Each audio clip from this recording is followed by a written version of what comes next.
Dokter menyatakan bahwa ini tidak akan mampu kembali seperti semula. 40 hari lebih sejak penganiayaan yang menimpa David Ozora, Jonathan Latumahina, ayah David, membeberkan kondisi sang anak. David didiagnosis oleh tim dokter mengalami diffuse axonal injury stadium 2 akibat trauma keras di bagian kepalanya. Meski tak bisa kembali ke kondisi normal, kini David menjalani serangkaian terapi, mulai dari terapi kesadaran kualitatif yang mendorong kognitif otak, serta terapi kesadaran kuantitatif untuk motoriknya. Alhasil, David pun dipastikan tak bisa kembali bersekolah. David ini mengalami diffuse axonal injury stage 2. Penyebabnya adalah trauma keras yang menyebabkan otaknya berputar dan syaraf-syarafnya putus semua. Dokter menyampaikan butuh 6 bulan sampai 1 tahun. Jadi memang benar dia nggak akan bisa sekolah lagi untuk sampai batas waktu yang kita belum tahu. Kini, keluarga David Ozora menunggu jeratan hukum berat bagi seluruh pelaku, yakni Mario Dandi, Shane Lucas, hingga AG di persidangan. Menanti keadilan bagi David Ozora. Tim Liputan, Kompas TV. Terkait sidang anak AG yang menghadirkan Mario Dandi dan Shane Lucas sebagai saksi, kita terhubung dengan jurnalis Kompas TV, Putri Oktaviani di Pengadilan Negeri Jakarta Selatan. Putri, apa saja yang digali oleh Jaksa Penuntut Umum terhadap kedua saksi ini? Putri.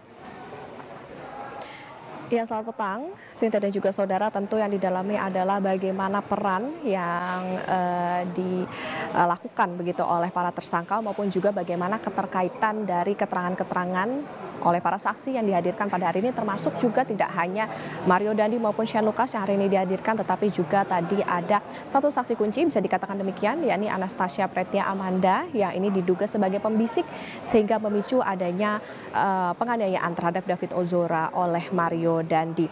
Hari ini atau sidang yang dilakukan hari ini merupakan kelanjutan dari sidang yang juga dilakukan kemarin setelah majelis hakim ini menolak eksepsi ataupun nota pembelaan yang diajukan oleh anak AG. Dan hari ini Sinta dan juga saudara dihadirkan ada 14 saksi, diantaranya ini adalah 10 saksi termasuk juga tadi Mario Dandi, Shane Lucas, Anastasia Pretya Amanda, dan juga dihadirkan ahli, yakni ada 2 dokter yang merawat David Ozora, diantaranya adalah Dr. Aisyah Anovi dari Rumah Sakit Permata Hijau, kemudian Dr. Yeremia Tatang dari Rumah Sakit Mayapada, lalu ada ahli digital forensik dari Polda Metro Jaya, yakni Saji Purwanto, dan ahli pidana, yakni Ahmad Sofyan dari Universitas Bina Nusantara. Penganiayaan terhadap David Ozora ini, Sinta dan juga saudara, kita ketahui terjadi pada sekitar 20 Februari lalu, ini yang akhirnya menyeret Mario Dandi dan juga Shane Lucas akhirnya ditetapkan sebagai tersangka dan ditahan di rutan Polda Metro Jaya. Sementara itu untuk anak AG ini juga dinaikkan statusnya sebagai anak berkonflik dengan hukum dan didakwa dengan pasal penganiayaan berencana. Kemarin kita tahu nota keberatannya juga sudah ditolak oleh majelis hakim karena dianggap tidak beralasan hukum, kemudian juga masih perlu pembuktian apakah AG ini bisa dimintai pertanggungjawaban pidana atau tidak. Sidang untuk mendengarkan keterangan ahli ini bisa dikatakan dikebut, Sinta dan juga saudara, karena ini mengejar bagaimana waktu penahanan terhadap anak AG, yakni selama 25 hari. Artinya kalau dihitung akhir dari masa penahanan saksi AG adalah di 17 April 2023. Tentu bagaimana nanti, apakah besok sidang tuntutan, kemudian juga bagaimana putusannya nanti di hari apa, ini yang akan kita pantau bersama, termasuk juga bagaimana sidang yang digelar hari ini karena sidangnya dilakukan secara tertutup. Cynthia. Ya, Okta, terkait dengan keterangan ataupun pernyataan dari saksi Amanda, apakah ditemukan fakta-fakta baru? Iya, Cynthia dan juga saudara, memang untuk hari ini apakah keterangan para saksi ini bisa kita dengarkan atau tidak? Jawabannya adalah tidak bisa karena memang sidangnya digelar tertutup.